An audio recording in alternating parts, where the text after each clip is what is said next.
Good morning, everyone. Today, in 12th Business Studies, chapter name is Nature and Significance of Management. I am explaining you the topic coordination, the essence of management. इसमें आपके 3 points हैं. Why coordination is important? First, coordination is needed to perform all the functions of management. ये मैंने आपको पहले भी topic पढ़ाया है कि there are 5 functions of management. Post DC means planning, organizing, staffing, directing and controlling. And second is coordination is required at all the levels of management. ये भी हम पहले पढ़ चुके हैं. There are 3 levels of management. First one is top level management, second one is middle level management and third one is lower level management.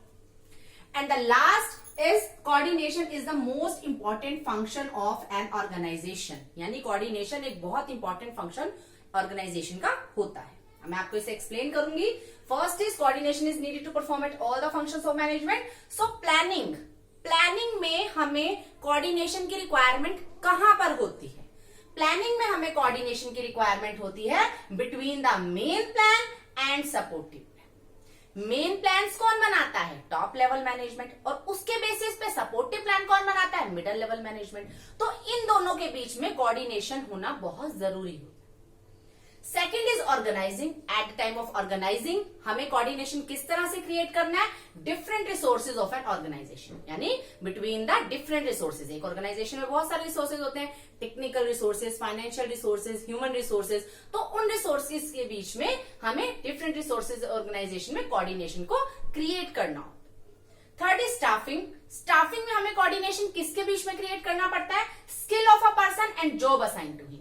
मतलब हर person को उस पर्सन को वही जॉब प्रोवाइड करनी चाहिए जिसमें उसकी नॉलेज हो, स्किल हो, इंटरेस्ट हो. क्योंकि उससे अलग अगर हम उसे कोई काम देते हैं तो वो उसे परफॉर्म नहीं कर पाता है.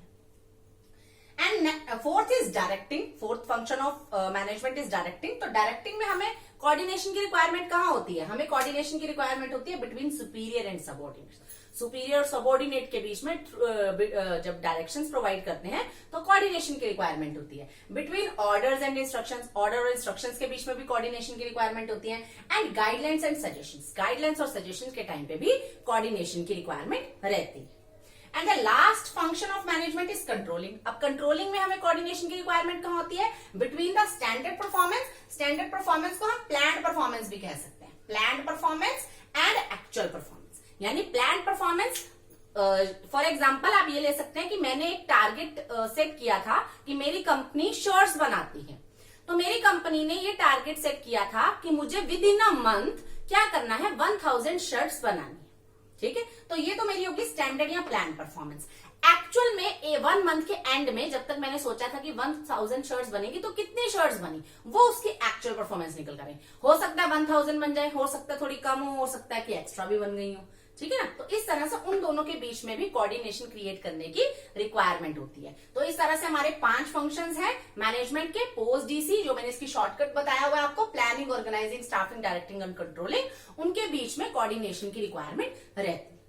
Second is coordination is required at all the levels of management. यानी कोऑर्डिनेशन की जो रिक्वायरमेंट होती है वो तीनों लेवल पर भी होती है. टॉप लेवल, मिडिल लेवल और लोअर लेवल पर. होती कैसे है? टॉप लेवल पे to integrate the all the activities of an organisation. यानी हर एक्टिविटी को इंटीग्रेट करने के लिए ऑर्गेनाइजेशन के वहां पे कोऑर्डिनेशन की रिक्वायरमेंट, क्योंकि बहुत तरह की एक्टिविटीज परफॉर्म होती है एक ऑर्गेनाइजेशन में. Second is middle level. अब मिडिल लेवल में क्या होते हैं? बहुत सारे डिपार्टमेंट होते हैं. Purchase department, sales department, marketing department, finance department, बहुत सारे डिपार्टमेंट होते हैं ना. तो to balance the activities of different department, सारी एक्टिविटीज को बैलेंस करने के लिए हमें कोऑर्डिनेशन की रिक्वायरमेंट रहती है. Third is lower level management. अब लोअर लेवल मैनेजमेंट पे क्या रिक्वायरमेंट होती है? To integrate the activities of workers towards achievement of organisational objectives. यानी जो वो वर्कर्स एक्टिविटीज को परफॉर्म कर रहे हैं उनको इस तरह से इंटीग्रेट करना, इस तरह से कोऑर्डिनेट करना ताकि हम अपने ऑर्गेनाइजेशनल ऑब्जेक्टिव्स को अचीव कर सकें. And the last point is coordination is the most important function of an organisation. There are 5 functions of management: post, DC, planning, organization. देखिए कोऑर्डिनेशन भी एक अलग से फंक्शन है, लेकिन इन्हें उन फंक्शंस में ऐड नहीं किया जाता क्योंकि कोऑर्डिनेशन की रिक्वायरमेंट तो यहाँ भी है, यहाँ भी है, यहाँ भी है, यहाँ भी है, यहाँ पे भी है, लेवल्स पे भी है. तो इसलिए हमने इसे डिफरेंट अलग से ऐसे फंक्शंस नहीं माने. इसकी तो रिक्वायरमेंट हर जगह होती है.